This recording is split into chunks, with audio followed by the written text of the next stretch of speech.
Question number 1 है हमारे पास cellular respiration क्या है। चैप्टर 16 गैसेस एक्सचेंज हमारे पास, इसमें जो भी शॉर्ट आंसर बन सकते हैं वो यहाँ पर देख लेते हैं हम लोग। तो सबसे पहला short answer, what is cellular respiration, इसकी डेफिनेशन ये सारा चैप्टर ऑलरेडी हम लोग पढ़ चुके हैं। जस्ट हम ये देख रहे हैं कि इसमें शॉर्ट आंसर कौन कौन से बन सकते हैं। दूसरा शॉर्ट आंसर है हमारे पास डिफाइन एरोबिक रेस्पिरेशन है। तीसरा क्वेश्चन इसमें जो बन सकता है वो गैसेस एक्सचेंज है। साथ इनके आंसर लगे हुए हैं, मैं दोबारा इसको रिपीट नहीं करूँगा। 4 वाला जो हमारे पास क्वेश्चन है वो है डिफाइन ब्रीथिंग। ब्रीथिंग क्या है, how speech is produce, speech कैसे प्रोड्यूस होती है, लेंटिसल्स क्या होते हैं हमारे पास, और उसके बाद हमारे पास enlist the part of air पैसेजवे।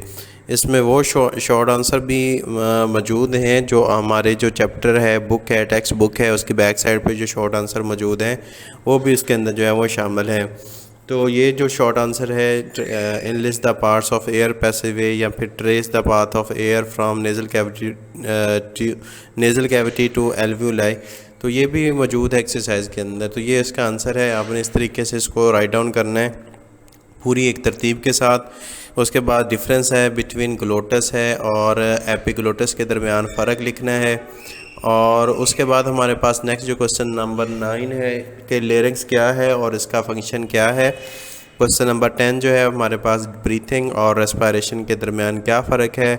11 question number है हमारे पास कि difference between larynx and pharynx, larynx और फेरिंग्स के दरमियान कैसे खूबसूरत तरीके से यहाँ पे लिखा गया है शॉर्ट आंसर। और इसके बाद क्वेश्चन नंबर हमारे पास 12 है कि क्वेश्चन नंबर 12 में हमारे पास है कि वोकल कॉर्ड्स क्या होते हैं और ट्रैकिया या फिर विंड पाइप क्या है हमारे पास। और आप क्या जानते हैं जो लंग्स की प्लूरल मेम्ब्रेन्स होती हैं उनके फंक्शन के बारे में लिखना है। क्वेश्चन नंबर 15 है कि difference between alveoli and alveolar duct है, इसके दरमियान क्वेश्चन लिखना है।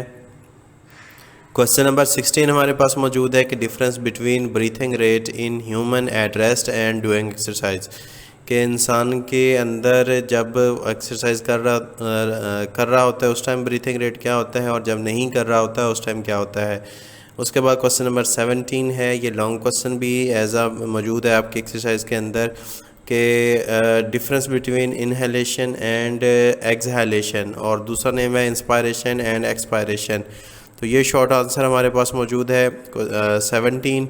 उसके बाद जो शॉर्ट नंबर 18 है कि आपने कंपैरिजन करना है बिटवीन इंस्पायर्ड एयर, जो आप हवा अंदर लेके जाते हैं, और अंदर से हवा जो बाहर निकालते हैं उसकी जो है वो कंपैरिजन करना है। उसमें oxygen, carbon dioxide, nitrogen, water vapours और डस्ट पार्टिकल कितने कितने मौजूद होते हैं।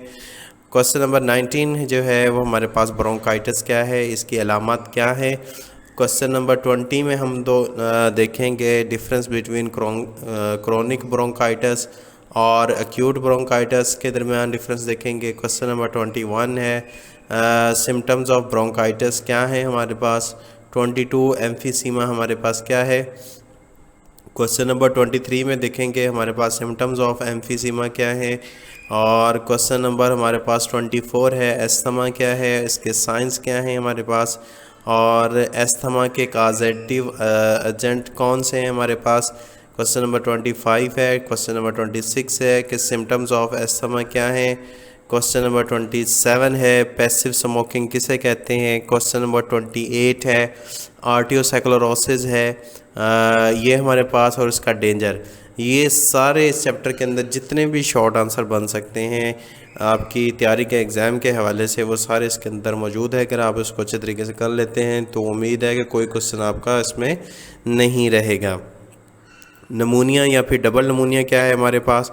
और क्वेश्चन नंबर 30 है सिम्टम्स ऑफ नमूनिया क्या है हमारे पास। और क्वेश्चन नंबर 31 है बैड इफ़ेक्ट्स ऑफ स्मोकिंग।